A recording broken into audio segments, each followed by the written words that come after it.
Hey, it's Doug Vinyl here again. How you doing, guys? Got some music starting here, and we're gonna do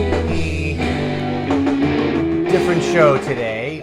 We're gonna do a top 10 of best rock and roll instrumentals. I have them lined up here, and they're kind of my top 10. We're gonna go count it backwards.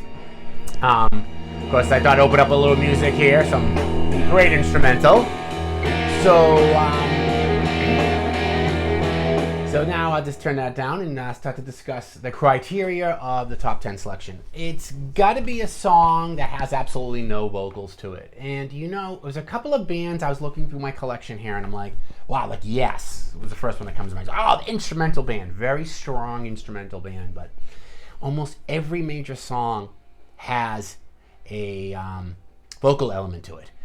John Anderson's such a predominant member in that band. So even songs like Cinema or Counts and Browns from Fragile, I was looking at them, but they're very small and they're snippets and they're not really memorable instrumentals. They're good and they're very competent, but they're not memorable. I have to get some that are memorable. So the 10 that I picked, actually there's 11. It's a baker's dozen kind of thing. There's 11 on it here. But these are really very, very poignant and strong and powerful instrumentals that use many aspects of rock and roll, classical, jazz, fusion, very different elements here. I tried to be as kind of wide-ranging as I could. Some bands have more than one. I was going to do like a couple of albums for each one, but no, I picked one, and it was hard. Bands like Rush, I mean, they got like 3 or 4 major instrumental pieces that are amazing, but I had to pick, of course, well, you'll see. And bands like Genesis that had a lot of early Peter Gabriel stuff and other things. Jeff Beck, I mean, most of his career is instrumental. So what song do you pick? So I tried to pick some of the most memorable and some of the most unique instrumentals. So again, this is the top 10 instrumentals, my top. So, and that's what the selection's for. Hope you can subscribe, and if you do, and in the comment section, this is where you can, say, hey, why don't you write this one, and we could, discuss, have a little discourse on the different instrumentals and why you indicate this one to be one. I mean, there's so many little nits and picks, like the introduction to Boston song, More Than a Feeling. That's really all instrumental, but then it turns into a vocal song. So that's another reason why I didn't pick that one. But it'd be great to talk about those and all these little elements of how they're played and everything. It's really, really cool, I think. So without further ado, let's get going here. Of course, I have a shirt on of a band that's completely non-instrumental, but that doesn't negate the fact that they are one of the great punk bands. Of the Ramones are awesome. Again, my taste in music's all over the place. I mean, I like prog, and I like the Jam, and I like the Ramones, I like the Sex Pistols, I like Iron Maiden. Yeah, just don't like country western. All right, so let's start with number 10 or 11, if you want to call it. Let's say the top 10, but it's really 11, okay? We're going to start with the Average White Band. All right, 1970s crew here. Great album. Very interesting cover. And I love the fact that, when you pull out the inner sleeve has the same thing. See? So that's so cool. So cool. So, again, original issue. This is an original 1974, I believe. We'll have to take out the spectacles. Spectacles, wallet, watch. And yes, I was right. 74. Excellent. Again, Average White Band. You go, what song on there? It's called Pick Up the Pieces. And you might have heard it in the Iron Man 2 movie. It's been used in many different things. Amazing guitar work, great horns. Ba, ba, ba, ba. Really, really good. Amazing piece of work. Really can't go wrong with this one. Average White Band. Of course, they have really great vocal pieces, but of course, there's the band right there. Very cool. Pick Up the Pieces. Number 11. Now, number 10 is have to be Tower of Power. And this is a super disc, half recording speed. Great stuff. Look at this band. I mean, look at that. Massive band here. Huge horn line, Steve Kupka, Gary Garibaldi on drums. Just amazing setup. And the song on this one is, of course, Squib Cakes. What a tune. The drum beat is like ta-ta-ta-ta-ta, and the horns like bop-bop-bop-bop-bop, and the syncopation, the rhythm, the timing. Oh my God, probably out of all of these songs, some of the tightest, because look at the size of that band. When you get all these members in sync like that, It's a short song, though. It's not very long. Squib Cakes is about 3.5, 4 minutes long. So, yeah, not a terribly long song, but a complete, utter jamming song. Now, they have other instrumentals, but I really got to say Squib Cakes is probably the best, and they always play it live. I've seen them live a couple of times, and they always play Squib Cakes, and they never disappoint. If you want to see a potent horn line and a great, great rhythm section, can't go wrong with Squib Cakes from Tomorrow Power. Staying in that stream, I'm going to go with another band that you have mentioned before, and I did a countdown, and of course we're talking about Chicago Transit Authority. And I'd like to really highlight one of the great instrumentals on this album, and that's of course the guitar work of Terry Kath. And if you want to really look at some great stuff, and the freeform guitar on side 3, which is 6 minutes and 53 seconds right here, just some amazing, amazing work. You really can't go wrong in this Terry Kath right there. If you haven't heard this, go out and listen to it. This is such good guitar work that when Jimi Hendrix heard him play, he said, wow, you're better than me. He was very impressed with him. And Terry Kath, this is really one of the most underrated guitar works, solos. And that's a complete solo, and there's no instrumental. And a lot of people can say, well, look at Dazed and Confused and different Led Zeppelin songs. Led Zeppelin's on here. But all the Led Zeppelin solo stuff has vocal elements. That particular song doesn't. And I would even go to venture a guess that he is as good as some of Jimmy Page's great leads and solos. But yes, an amazing instrumental piece called Freeform Guitar, and it's just amazing. Really, can't really highly recommend it anymore. Okay. That's by 1969, by the way. All right. The next one that we're going to do on the countdown is the Edgar Winter Groups. Wow. Underrated band. Not heard a lot about this one, and of course the song I'm talking about, there's actually 2 on this, but the one I'm going to be talking about really is the good one, is of course Frankenstein, because Free Ride's on this. Take a free ride. You all know that song, I know. Of course, crazy band. Got a whole kind of gender thing going on here, but hey, back then that was crazy, but now it's like, whatever. Everyone's the same. There they are. That is the Edgar Winter Band. What a talent. And Frankenstein. I mean, you guys know the keyboards, the guitar, the heavy bass, drums. Very good. Frankenstein. Played on the radio still today and very, very iconically known. So, yes, top-notch stuff. All right.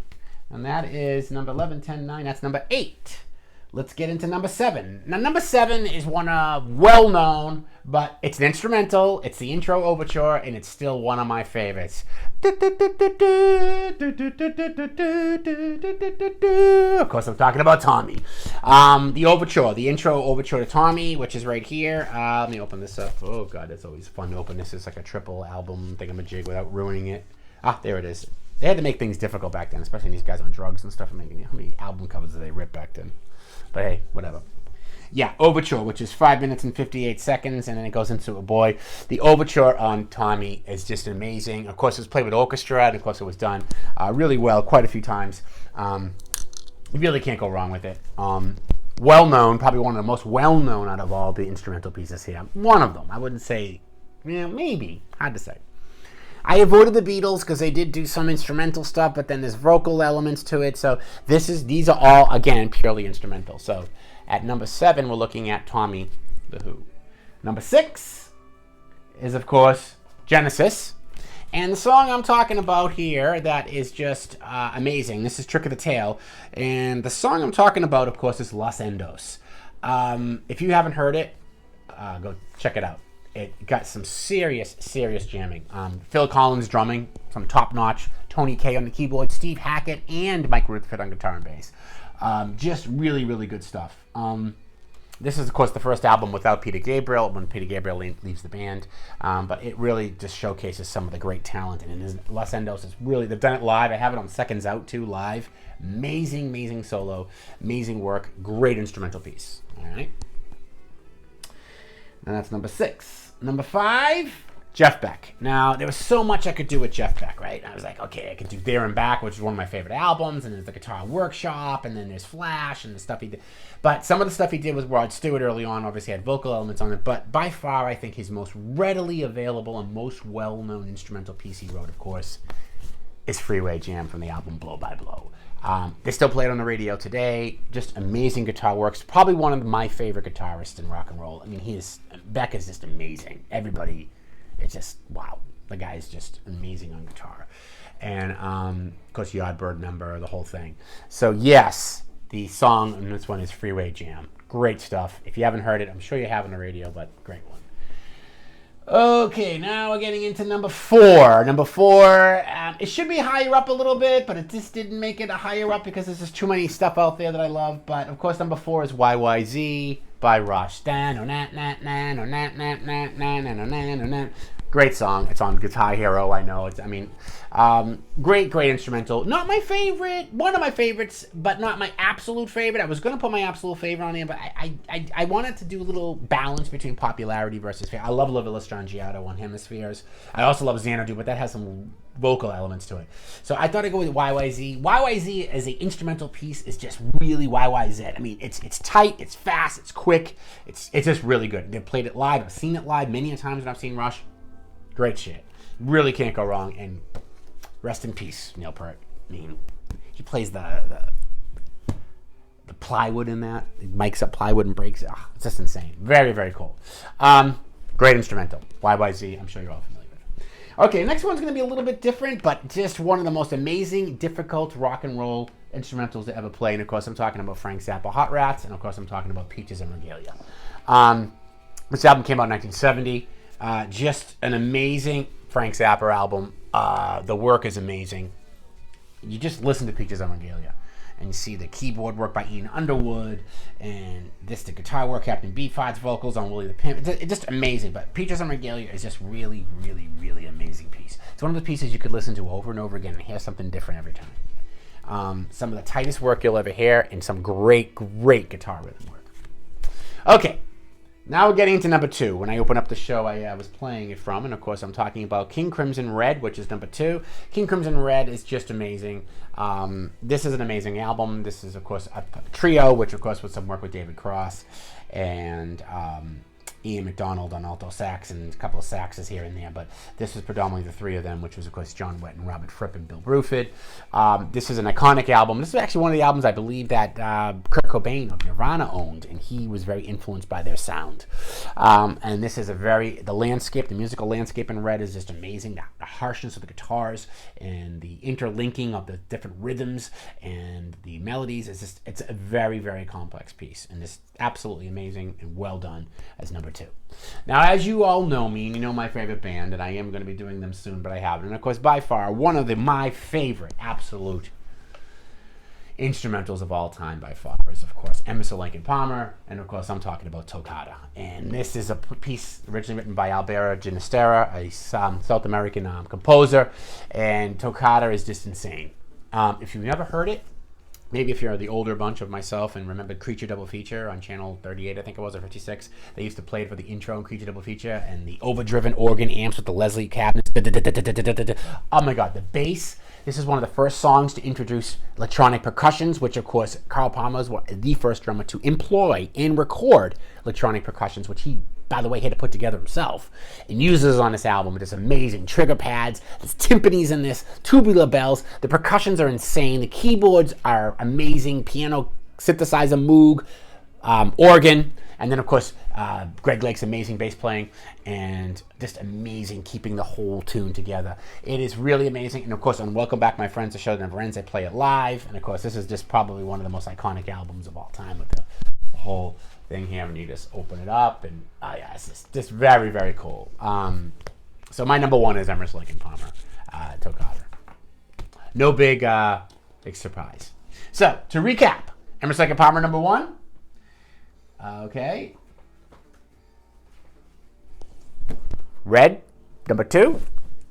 Oh, let me get these all going like this. Okay, Red, number 2. Frank Zappa, Peaches and Regalia, number 3. Rush, YYZ, number 4. Jeff Beck, Freeway Jam, number 5. Los Endos, Genesis, number 6. Number 7, Overture by Tommy, The Who. Number 8, Edgar Winter's band, Frankenstein. Number 9, Chicago, Freeform Guitar by Terry Kath. amazing, amazing instrumental work, and the whole band, of course. Number 10, Scrib Cakes, Tower of Power. Some could argue this isn't rock and roll, but it is to me. It's funk, it's rock, it's definitely rock. It's rockin' for sure. And number 11, the Extra Bit, which of course is My Average White Band with, of course, Pick Up the Pieces. Very, very famous piece. Amazing, too, in the same kind of genre there. So that's my top 10 for best rock and roll instrumentals. I may come back and visit this if I find some more stuff and look into different things, but I think that's going to be it for this week, and I'm going to get back to bands next week, but I thought I'd throw in something a little curveball, a little different this week and do a little bit of the rock and roll instrumentals. I thought you might like that. We're going to highlight other instruments too, drums and guitar and bass and what have you in future shows. So I'd love to hear your comments. So please definitely check it out. And also John down at Max J Records got a lot of these albums. I just recently got there, so go check out his supply. He's got some great stuff there. So I hope to see you guys there, and I will see you next week. Stay safe. That's it for Dark Vinyl.